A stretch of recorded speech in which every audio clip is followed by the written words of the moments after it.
یا رسول الله منم دیوانه روی شما، خشتن را چون سگه افکنده در کوی شما. به خیالت دل بود فارغ زیادی زندگی، صد جهان و جان فدایی یک سری موی شما. صد جهان و جان فدایی یک سری موی شما.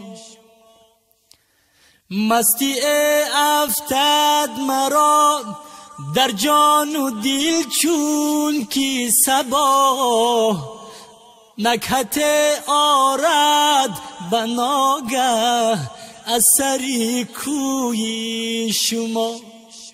نکهت آرد بناگه از سری کوی شما. مقتبس از نور رویت ماه و خورشید و نجوم، مقتبس از نور رویت ماه و خورشید و نجوم، خم شده قدی هلال از عشق ابروی شما. بلبلان اندر چمنها در فغان از عشق تو، بلبلان اندر چمنها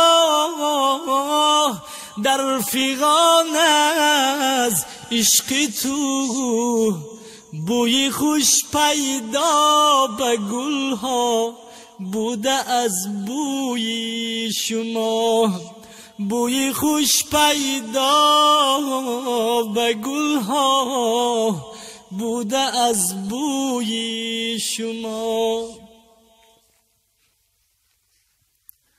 نامه نصرت به دستت از ایدا جا دادند، از فتحنا نامه فتح آمده سوی شما. سوره ای و شمس وصفی آفتابی کوی توست، سوره ای و لیل وصفی سنبولی موی شماست. بدهد سیری تو سبحان الذی اسرا خبر، و ضحا یک پرتوه از تابشی روی شما. و ضحا یک پرتوه از تابشی روی شما. سوره ای و نجم می سازد ز معراجت بیان،